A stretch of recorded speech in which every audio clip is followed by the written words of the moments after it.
Bonjour à tous. Comment réussir votre CV? Je suis Axel, créateur de jobpourmoi.fr, coach en entretien d'embauche et dans cette vidéo, je vais vous lister 10 règles d'or pour avoir un CV attractif. Mais tout d'abord, si vous souhaitez recevoir des conseils pour votre recherche d'emploi, des astuces pour décrocher plus d'entretiens ainsi qu'une liste des compétences à mentionner dans votre CV, il y a un lien dans la description, vous n'avez qu'à cliquer, saisir votre email et vous recevrez tout ce contenu gratuitement par email.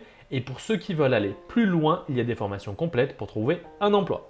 Premier point, votre CV doit tenir sur une seule page. Le CV est avant tout un exercice de synthèse et au-delà d'une page, vous prenez le risque que les suivantes ne soient pas lues. Autre avantage, un CV sur une seule page aura un rendu visuel plus efficace. Deuxième point, la présentation de votre CV doit être soignée. Pour cela, n'utilisez qu'une seule police. Optez plutôt pour des polices classiques du type Arial, Calibri. Au niveau des couleurs, votre CV doit être légèrement coloré. Les titres, le fond du CV, la marge, mais il ne doit pas avoir plus de 3 couleurs. Personnellement, je recommande d'utiliser qu'une seule couleur et de varier les tonalités.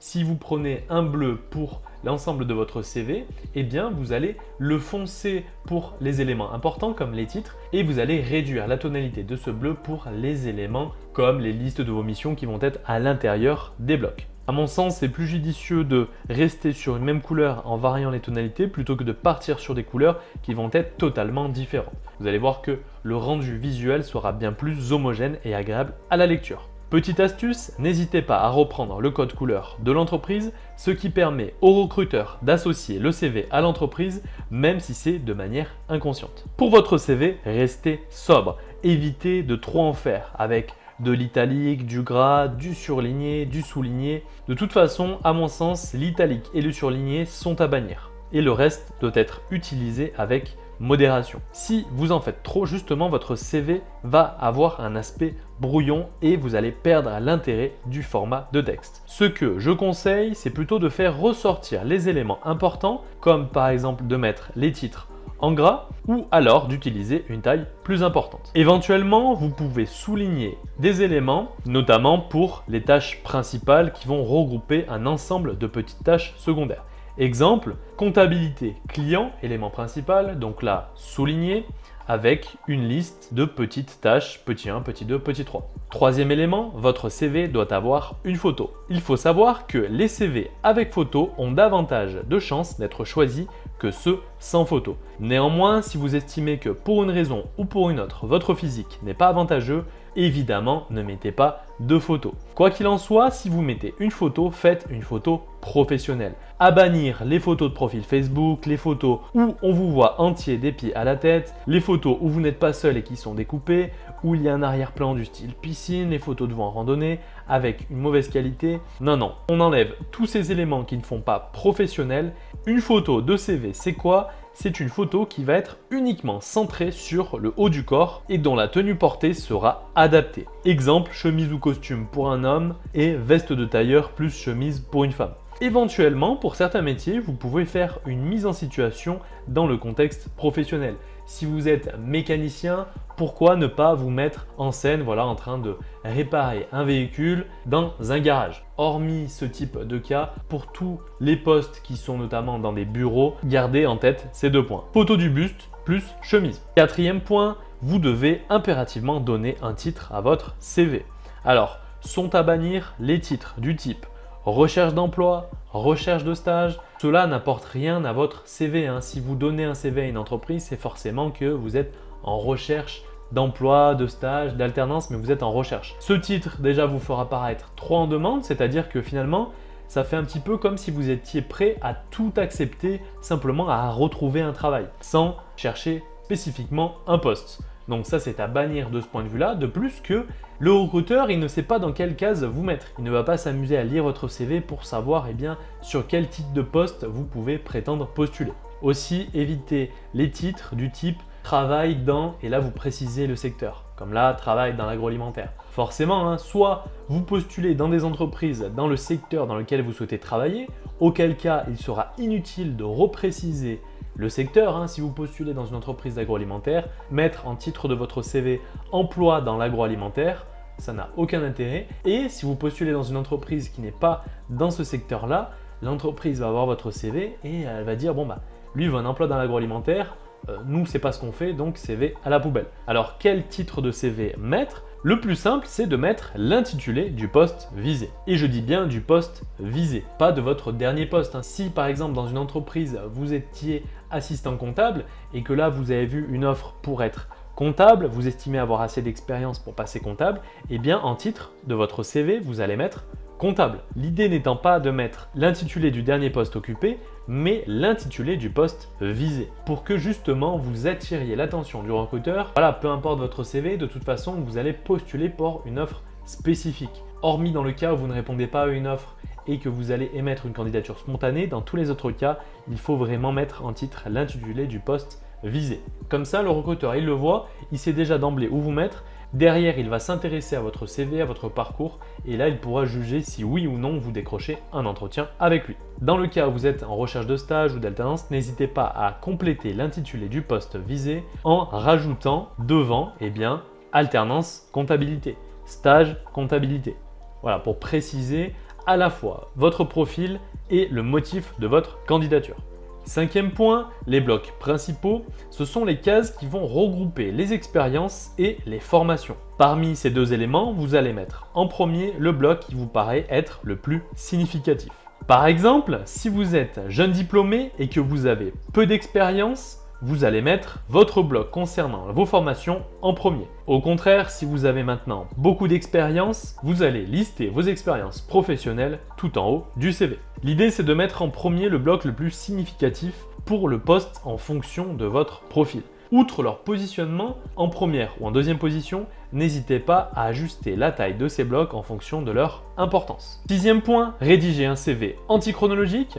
Vous allez lister vos expériences et vos formations de la plus récente à la plus ancienne. Par exemple, dans votre bloc expérience professionnelle, le premier tiret situé tout en haut doit faire apparaître votre dernier poste en date. Aussi, l'idée c'est vraiment de mettre en avant votre dernier poste. Plus vos expériences seront récentes et plus il faudra les mettre en valeur. Exemple, si vous travaillez dans la grande distribution, ce qui est important, c'est de savoir qu'aujourd'hui vous êtes chef de rayon et non qu'après vos études, en premier emploi, il y a 15 ans, vous étiez employé libre-service. Septième point, respecter un ordre de présentation. À savoir, pour chaque expérience, vous allez indiquer la fonction exercée, l'entreprise ainsi que la durée. Durée exprimée en années plus mois, hormis pour les expériences d'une durée inférieure à 24 mois. Exemple, si votre dernier poste, vous l'avez occupé du 1er juillet 2018 au 31/12/2019, en durée, vous allez plutôt indiquer 18 mois. Aussi, pour chaque expérience, indiquez les tâches en partant de la plus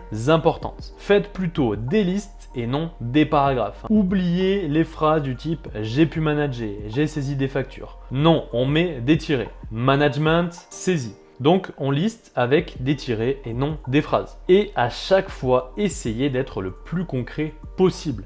L'idée, c'est de sortir de cette zone un peu floue où vous listez des tonnes de choses, des exemples de missions, mais il n'y a aucune clarté. C'est-à-dire que le recruteur, lui, au final, il lit votre CV, mais il n'en sait pas plus. Il ne sait pas précisément ce que vous avez effectué durant vos missions. Donc là, l'idée, c'est de sortir des exemples chiffrés de réalisation, de citer des résultats, d'être aussi précis que possible. Pour un responsable SAV, diminution par 2 du temps de traitement des dossiers clients. Autre exemple, pour un assistant achat dans un garage automobile, vous allez mettre un tiret avec négociation, 2 points, changement de fournisseur pour l'approvisionnement en pièces détachées égale gain de 8%. À chaque fois, une mission, une compétence, un exemple chiffré. Huitième point, les blocs secondaires qui vont être situés juste en dessous des blocs principaux qui regroupent donc, je le rappelle, vos compétences et vos formations. Vous allez pouvoir notamment créer un bloc dans lequel vous allez lister l'ensemble de vos compétences complémentaires, à savoir la maîtrise de logiciels, les langues parlées. Ici, attardez-vous uniquement sur les logiciels et langues réellement maîtrisées. Pour les langues, ne précisez que les langues sur lesquelles vous avez de bonnes notions. Concrètement, les langues que vous savez parler couramment. Inutile de préciser toutes les langues vues dans votre cursus scolaire. Anglais niveau scolaire, espagnol niveau scolaire. Éventuellement, précisez d'ailleurs la spécificité du vocabulaire maîtrisé. En toute fin de CV, vous allez pouvoir indiquer vos hobbies, loisirs, tout ce qui est relatif au domaine associatif. Alors, ce bloc doit être petit et discret. En aucun cas, il ne doit être prépondérant. Évitez d'ailleurs de mentionner des loisirs un peu étranges ou qui peuvent faire peur aux recruteurs. Dans la description, je vous mettrai une petite liste d'exemples de loisirs que vous pouvez mentionner dans votre CV. Pour ce qui est relatif au domaine associatif, globalement au volontariat, cela sera un plus pour votre CV puisque cela va amener une dimension plus humaine d'un candidat passionné et empathique avec un sens moral. 9e point, le bloc bonus qui va regrouper l'ensemble de vos réalisations principales, bloc à positionner en marge à gauche du CV. Alors quoi mettre dans ce bloc? En fait, vous allez pouvoir aller en profondeur sur quelques missions spécifiques, c'est-à-dire sur 2 ou 3 missions qui sortent un petit peu du lot. Le recruteur, lui, il lit votre CV en diagonale. Là, il voit un titre qui attire son attention, puis 3 intitulés qui l'intéressent. Donc, ça peut lui donner envie de creuser en détail sur le reste du CV. Donc, une case réalisation principale où vous allez justement pouvoir aller en profondeur sur quelques missions bien spécifiques. Exemple, prévision de trésorerie sur Excel. Et vous allez un petit peu détailler en quelques mots. L'idée, c'est de mettre un côté concept à votre CV avec les plus de votre expérience. Évidemment, c'est un bloc facultatif à ne mettre que si cela vous paraît être un plus dans votre cas pour votre CV. 10e règle, votre CV doit être personnalisé. Le CV est un document dynamique qui évolue en fonction de la cible. Il ne doit en aucun cas être statique. L'idée, c'est de se mettre dans la tête du recruteur, savoir un petit peu qu'est-ce qu'il va chercher, quelles sont les expériences à mettre en avant. Ainsi, vous allez pouvoir jauger la place que vous allez accorder à vos différentes expériences en fonction de leur intérêt pour le poste. Ne gardez que l'essentiel, l'idée c'est vraiment de mettre en avant les expériences les plus probantes. D'un côté, vous avez l'offre d'emploi, de l'autre, vous avez votre CV. L'idée, c'est de retravailler votre CV pour coller au mieux à l'offre. Voilà pour ce qui est des 10 règles d'or pour avoir un CV attractif. Je me répète, si vous souhaitez recevoir d'autres conseils pour votre recherche d'emploi, des astuces pour décrocher plus d'entretiens, ainsi qu'une liste des compétences à mentionner dans votre CV, il y a un lien dans la description. Vous n'avez qu'à cliquer, saisir votre email et vous recevrez tout ce contenu gratuitement par email. Je suis Axel, créateur de jobpourmoi.fr et coach en entretien d'embauche. Je vous dis à bientôt et je vous souhaite bon courage pour votre recherche d'emploi.